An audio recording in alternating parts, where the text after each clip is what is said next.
আমাদের প্রত্যেকের বাসায় মাঝে মাঝে এমন হয়, কোনো একটা জিনিস দেখতে দেখতে বেশ একঘেয়ে লাগে, তখন মনে হয় সেটাকে পাল্টে ফেলি। বাট সেটাকে পাল্টে ফেলার চেয়ে তাকে নতুন রূপ দেওয়াটাকে আমার কাছে বেশি ভালো লাগে। আসসালামু আলাইকুম, আমি ঝুমুর। আমার চ্যানেল ঝুমুরস ডিআইওয়াই ডিজাইন থেকে আপনাদের সবাইকে স্বাগত জানাচ্ছি। আমার কিচেনের বহু বছরের পুরনো ঘড়িটাকে আজকে আমি একটা ডিফারেন্ট লুক দেব। আমার কাছে কিছু প্লাস্টিকের চামচ আছে, যেগুলো আমি ওয়ান টাইম নুডলসের বক্সের সাথে এসেছিল, ফেলে না দিয়ে রেখে দিয়েছিলাম। এই চামচগুলোই আজকে আমি কাজে লাগাবো।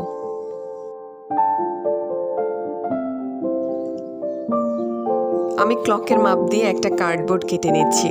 চামচের সাইজ অনুযায়ী আমি কার্ডবোর্ডটাকে একটু বড় করে কেটেছি।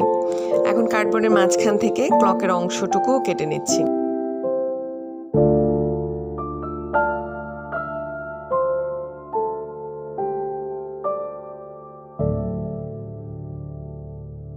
কার্ডবোর্ডের কাটা অংশে আমি মাস্কিং টেপ বা পেপার টেপ লাগিয়ে নিয়ে কার্ডবোর্ডের উভয় পাশে ব্ল্যাক কালার পেইন্ট করে নিব। আমি এখানে অ্যাক্রিলিক পেইন্ট ইউজ করেছি।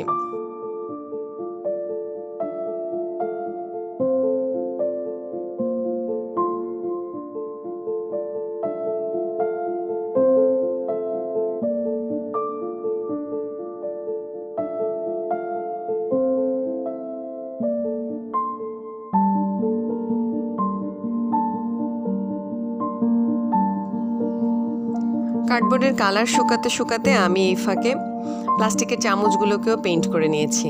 আমি প্লাস্টিকের চামচগুলোকে পেইন্ট করার জন্য স্প্রে পেইন্ট ইউজ করেছি। আপনারা চাইলে অ্যাক্রিলিক পেইন্ট দিয়েও করতে পারেন, বাট আমি সময় বাঁচানোর জন্য এই কাজটা করেছি। আমার নিজেরও স্প্রে পেইন্ট খুব একটা পছন্দ না, তারপরেও সময় বাঁচানোর জন্য এখানে আমি স্প্রে পেইন্ট, গোল্ডেন কালারের স্প্রে পেইন্ট ইউজ করেছি। আমি ভার্নিশের সাথে গোল্ডেন ডাস্ট পাউডার মিক্সড করে যে কালারটা তৈরি করি, এটা দিয়েও চামচগুলোকে পেইন্ট করা যাবে।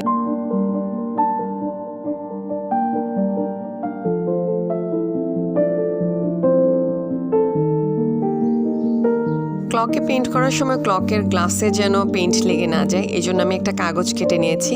এই কাগজটাকে চেপে রেখে তারপর আমি ক্লকের গায়ে পেইন্ট করব।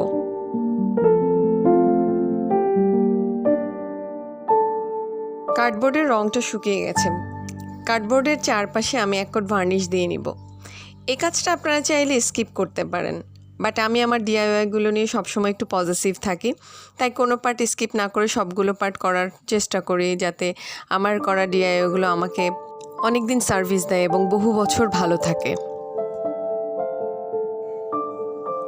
এখন আমি প্লাস্টিকের যে স্পুনগুলোকে গোল্ডেন কালার করে নিয়েছিলাম, সেই স্পুনগুলোকে গ্লুগান দিয়ে একটা একটা করে বোর্ডের গায়ে লাগিয়ে নিব। কাজ করতে করতে একটা কথা বলে নেই, আমার চ্যানেলটা একেবারেই নতুন। আপনাদের একটা লাইক, একটা কমেন্টস আমাকে নতুন নতুন ভিডিও বানাতে উদ্বুদ্ধ করে।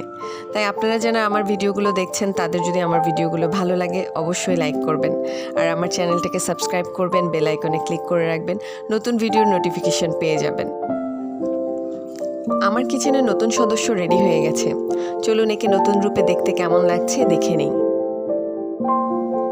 নেক্সট ভিডিওতে আবার কথা হবে। সে পর্যন্ত আল্লাহ পাক আপনাদের সবাইকে সুস্থ রাখুন। আমার জন্য দোয়া করবেন, আপনাদের জন্য অনেক অনেক অনেক দোয়া রইল। আল্লাহ হাফেজ।